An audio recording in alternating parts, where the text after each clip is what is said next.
welcome to Neutral Ground Live, our third session, third episode. I'm Bree Alvarado, and I'm the program. You're just super excited. I'm super excited.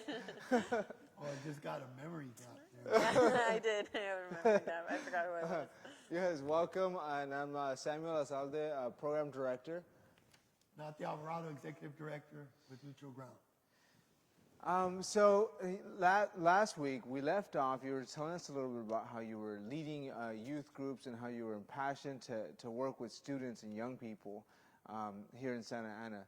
How did it go from this passion project of you serving through your ministry, working with young people, to you now being contracted by the school district to provide these same sort of services? That's, I want to give a shout out there to our school district, our school board members, because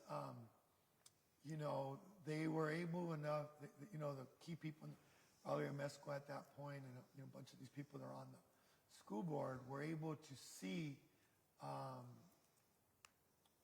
our resources and how our resources could bring great value to our school district, to our schools, our communities. There was a situation that took place at one of our high schools, and at that point, some stuff had happened at this one school, and so they had contacted me, and they had asked me if I would come in and do some intervention work at this school. Okay, so that's what I was going to ask. Do you get asked to come in and provide this intervention service? What are you intervening on? Gang intervention, mediation, prevention. So it'd be violence, trying to keep. We can't control the streets in our city because our streets have a lot of history. Yeah. There's a lot that goes way back. Yeah. Violence, murder, and just stuff that's taking place in our streets, and our schools are in the middle of right in the middle of many communities. So those same kids from different neighborhoods, that's not by choice, that's where they live, will feed into this school. Yeah. And for us to think that stuff that's the streets not going to try to come into our schools, yes, it does.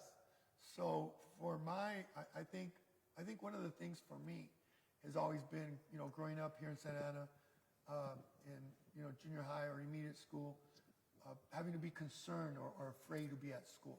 Yeah. And not wanting other kids to feel that. So we can't control the street, but we can control the environment in the school.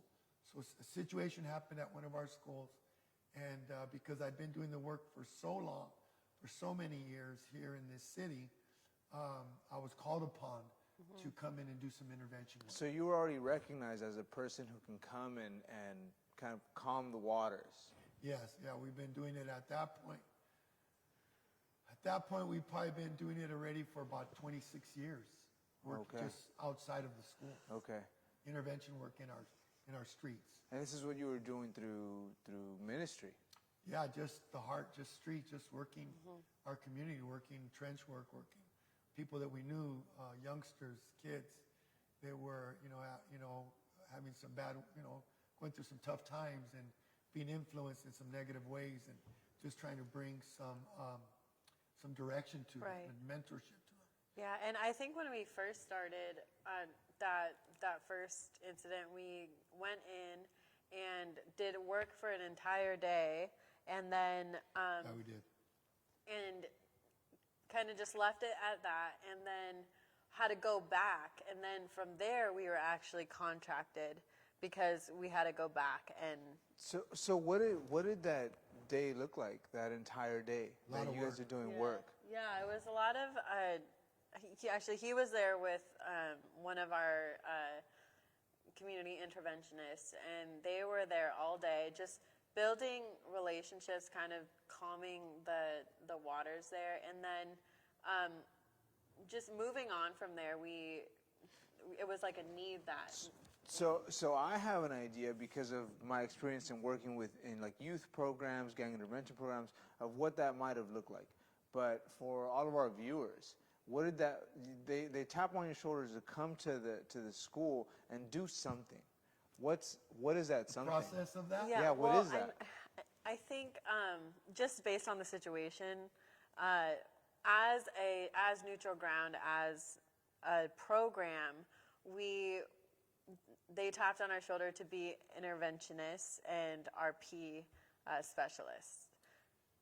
So what that would look like for Yeah. us to come in and do that RP work, that Yeah. sort of practice work, is that we get there, or I got there, the way the process goes, is then there's some issues going on. This group of kids and this group of kids. Okay. Whether boys or girls or mixed groups.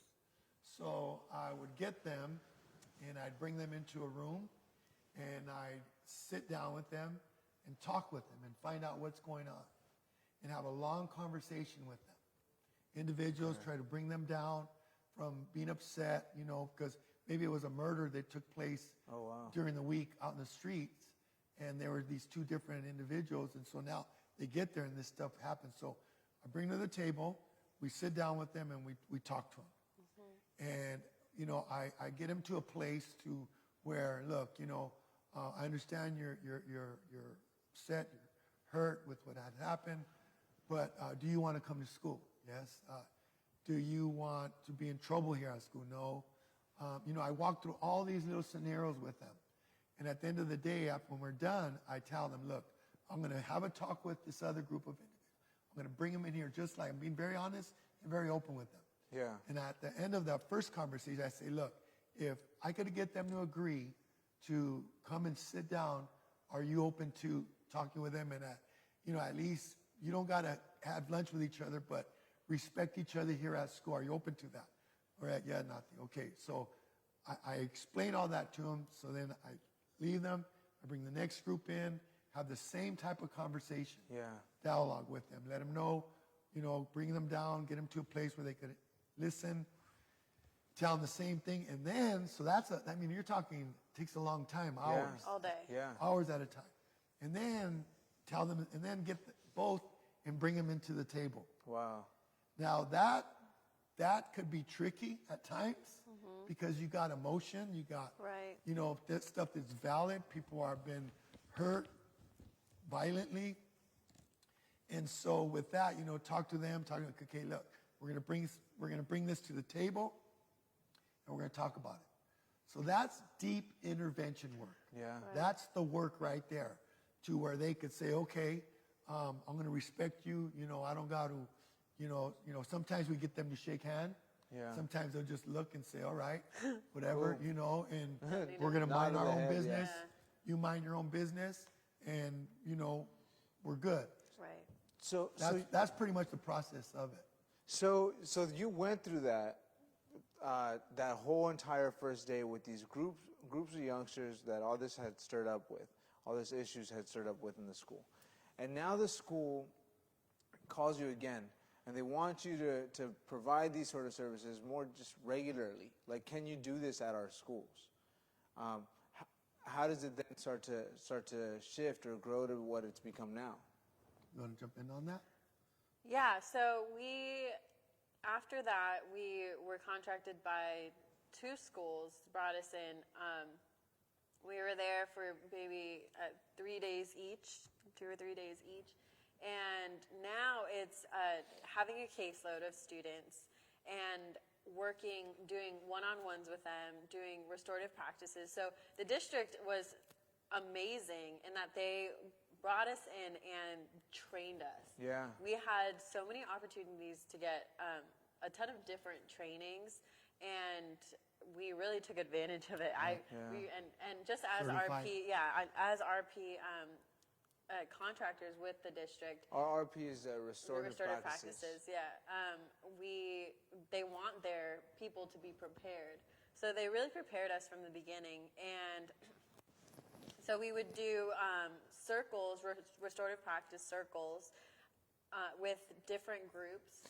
And so restorative practice circles, what those would look like now that you guys are contracted with the schools, it's kind of replicating or doing all over just without the crisis maybe of what you had done that first day. Right. You're bringing in these different groups. Right. Oh, well, yeah, but it wasn't just, it was intervention, prevention, and mediation. Yeah, yeah. So it was people that were doing really good in school. We had one boy, he was doing great. He was getting ready to go to UCI, and he made one bad decision. And so Yeah. rather than, the district didn't want to be so punitive. They wanted to Yeah. have more of a restorative approach to discipline. So rather than expelling him and making him take whatever time and putting that on his record, he was able to work with us. Referred to your Yeah, he was to the referred to program. he was referred to our program, and we worked with him. And so we just walked with him until he was done with school, and we're still connected with him. And then we had other kids that it was more of that intense, like, okay, you're not going to beat so and so up, or Yeah. a girl, it's like you have to come to school, even if I have to pick you up, or not So- really, but yeah. So let me just jump on the restorative practice piece. Santa Ana Unified School District, I applaud them. We applaud them so much because they took the approach of restorative practices.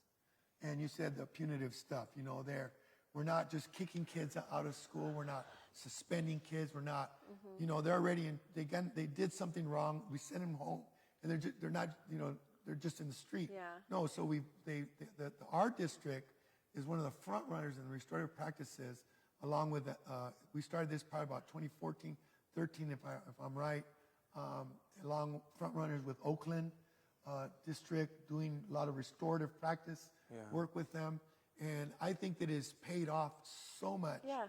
Because as Bree said, we're not only working with the kids that comes from tough backgrounds and some issues going on at home, trauma at home, which follows them right into the classroom, which Onto the campus, which yeah. reacts with the teacher. And so our district, our council, our board members have been able to see it. Our superintendent, assistant superintendent, been able to see from a different lens. Yeah. Which has benefited our kids. Yeah. And then we come in and we do one-on-ones. This is like a average day, like Bree said, the one-on-ones, that means we have our caseload of maybe 80 kids or whatever that come through either counsel, referrals, teacher, principal, friends, to bring them in to be a part of our program. And they're just check-ins. So we just bring them in. How you doing? Maybe last 10 minutes, 5 minutes, how they doing, and then they go back to class. Then you have the circles, which consist of topical. Yeah. So we could either be a circle because something's going on with a couple of individuals, and we Bullying. bring them into a circle and we discuss it. Yeah, and so, I mean, I can share what my experience has been like, but I'd like to hear from you both. Being that you're meeting with these kids individually like that in these check-ins, when things would come up, what was Neutral Ground's response? Is like, are you just a sounding board that you're just listening to this stuff, or are we now connecting youth and families to other resources? Oh, yeah. Definitely. Definitely. We had resources. We had school counselors. We had mental Therapists. health. Therapists. So kids would be referred to us, and if we could handle it, if it was just like a mentorship thing, we would handle it. We would walk with them daily. Sometimes, some kids we would check in with them once a week, and sometimes every other day. Some kids once a day, and then other kids we'd have to check in about every other week. But they really or having resources. If we couldn't handle it, we would send them out to So other even beyond the immediate restorative practices and facilitating circles, you guys were connecting these We're youth and collaborating their with other- families with Yes. other organizations, other partners. Yeah, because it's wraparound. Yeah. We're not just, there to do one, and then we leave them alone. When you open up the box with these kids, you open up their heart. You can't just send them away with their heart torn open. Yeah. With all these emotions, you got to try to meet these needs to the best of our ability. And we have great resources, great collaboration with other programs in our district, in our city, that are really, focused on our students, on our families. And so now your heart is starting to show in these services you're providing. Now that you're being contracted into the Santa Ana Unified School District, how did it then start to expand to what is that we're doing now? Like, how did you go from one school, there's only one NATI, right, that can be on campus, and now being on multiple campuses? Well, I think it's what I've said to my team for ourselves, is that the heart of this has to always stay, the same. It can't get off. Because our heart is simply to bring restoration to these kids and love and change the story and do all that we can for them. I've been fortunate enough to be able to hire a great team, great individuals, intervention workers that are with us, case managers, yourselves, and we have, Angel and Victor and Des and Lizzie and George and Susie. We have these different individuals that are on our team that have the heart. Have the heart to be able to do this. This work, you have to have the heart to be able to do this. It can't be a job. This isn't a 9-to-5 job. Not this kind of work. This work goes in beyond after school. This goes into the weekend. I mean, Bree, Angel tells me about times that so-and-so's texting them or calling them, 2 in the morning, 3 in the morning. Bree has had those experiences herself where, our students are reaching out because they're in a tough spot. But everything that we do is based on relationship. It's all relationship bound. Before we could even do anything, or these young kids want to work with us, they have to know that they could trust us, and that we love them. And that based on relationship, and that takes time. It takes time to happen. Yeah, and also I think we really started off with the relationship, and then Santa Ana, the school district, actually made it available for us to be contracted. So it was a few contracts, and it opened it up to all of the schools. So we were able to be contracted because of the work that we did in that one school. We picked up the next year we picked up another school, and then we've just expanded since the very first one. So we have Godinez, Chavez, Santa Ana, Washington, Villa, Romero Cruz. and Ramiro Cruz. And so now, from first being, again, tapped on your shoulder to come, calm the storm in this high school, I think it was. Now we're in middle schools, we're in elementary schools. Yes. Yeah, and that has been interesting. Like at every school, you're going to have a different culture. It's going to be different kids. Yeah. So moving from a high school, so I started working at a high school. So moving from a high school and then having to go into a middle school. I never worked daily at a middle school or the elementary school, but I would check in, and it was hard. Like you're having to work with little people, and and they're different than a high schooler's perspective. But it's been amazing to be able to have that switch and have mentors for little people, because those really formative years that these kids need people in their lives, and we're able to be there for them. I think a big thing that is transition that we see, because we're in elementary school also. So when we originally started, we've been doing this now for 7 years, I think, 6 years actually, contracted within the schools. So when originally it was working with the student directly, just the student. Where it's evolved to with picking up the elementary, even the intermediate, the parent engagement has stepped in quite a bit. And then with the whole COVID, even more so, the parent engagement has stepped in. Yeah. I would hope to say that we have a good name, and that is what has helped us get into the other schools, because it's the principals who, and it's parents and faculty that, raise their hand for you to come and work with their students, their kids. And so we're honored for our principals, our assistant principals, faculties of the schools, the parents, that have allowed us to be a part of this community and work with our our students and Yeah. the families. Yeah, I mean, talk about because- leadership. Yeah, because see, I'm born and raised in this city, Yeah. and for years, a guy like myself that comes from here, comes from the streets, has had my mishaps and what have you, to be able to turn my life around, then be able to do what I do, then be able to come into the schools. Years ago, it was more government agencies, Yeah. county, therapists that were working with our kids. But now we have our district is able to see this. It's going to take people like you and I, like Yeah. Bree, like the rest of our team, that have a license to operate. Yeah. That we have and it's not a license that, we call it, as you know, a license to operate. It's not something you earn because you went to school. It's something you earn Yeah. because the community knows you. Yeah. They know the streets. So the kids are able and the families are able to engage us because, there's not a disconnect there. Yeah. And our work goes beyond the school hours that we're paid.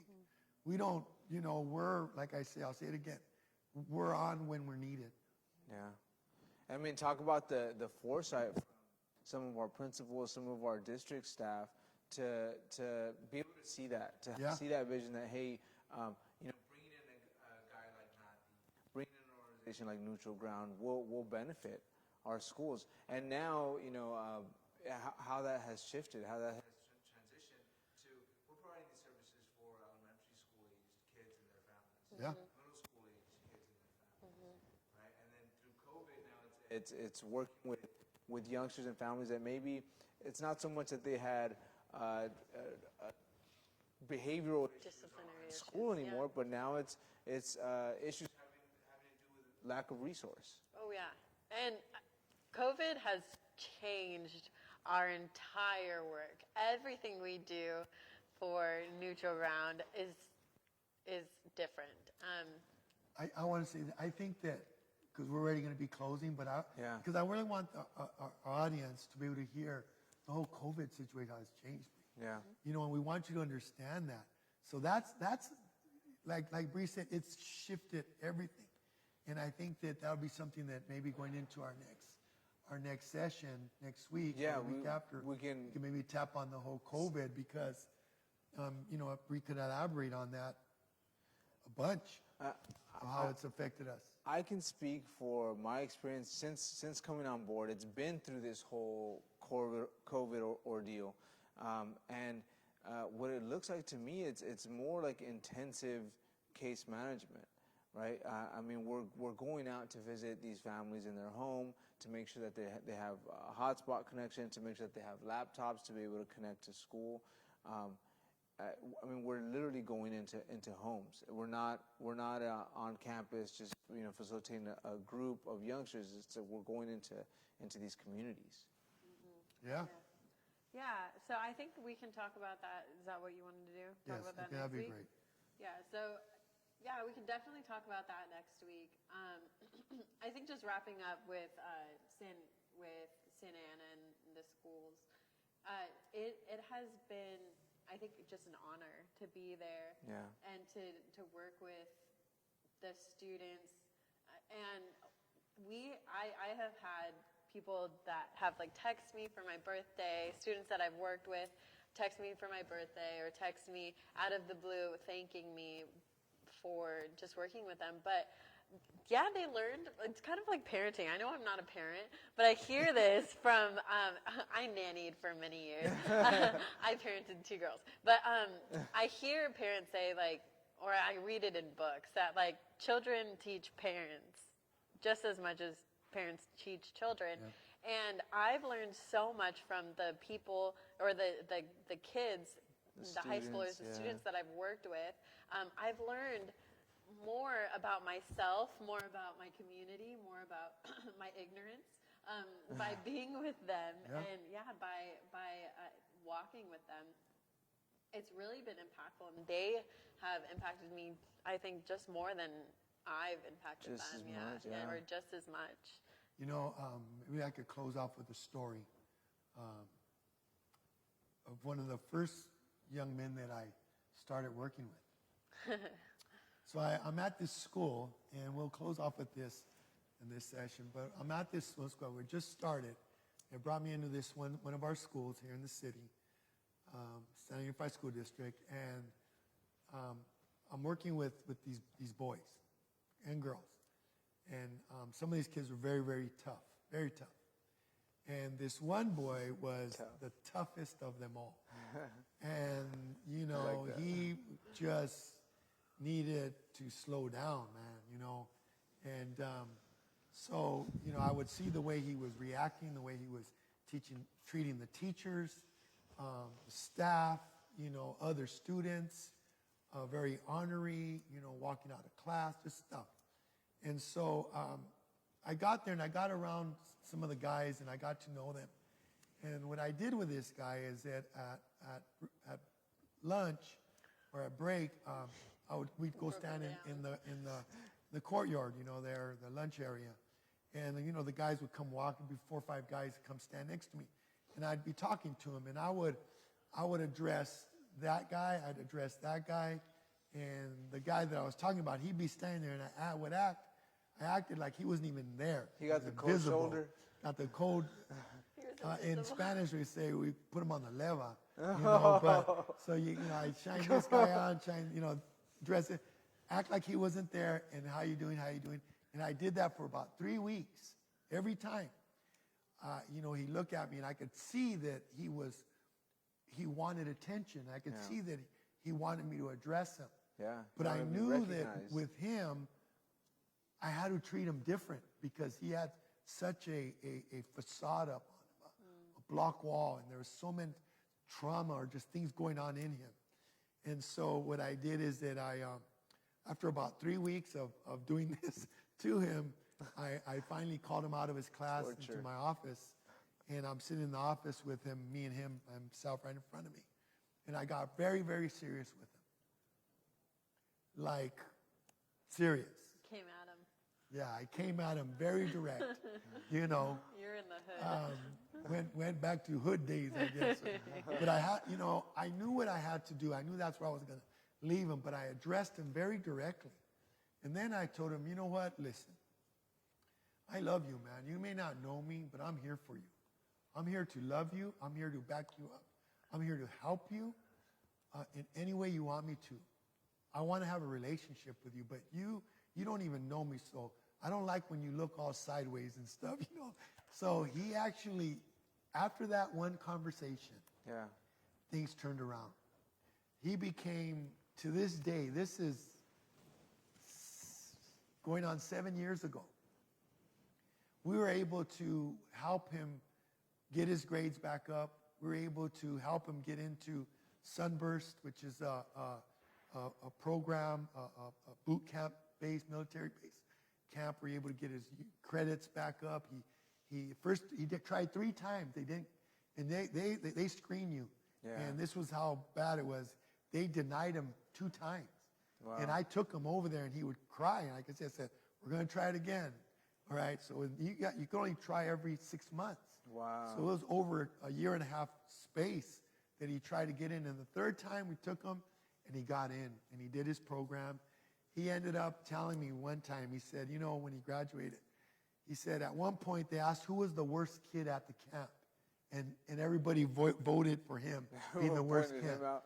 But he said that it bothered him so much that he was determined to say, he told the guard, not the guard, the sergeant there, that I'm not going to, next time I'm not going to be the worst. And he turned it around where he got voted the best kid in the camp.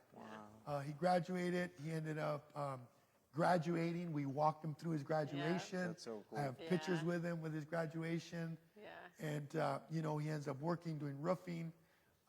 So, you know, they're not all stories like that. There's some other stories that I could tell you that, you know, I lost them. Yeah. But from a violent death. Yeah. But there are good stories in there. And so Neutral Ground is basically here, and so honored with the San Unified School District and our schools and our principals to allow us to be able to be a part of this great city, this district. Yeah. Yeah. So in closing, you know, thank you all for tuning in, and we look forward to talking with you guys next week. We'll see you next week. Have a good one.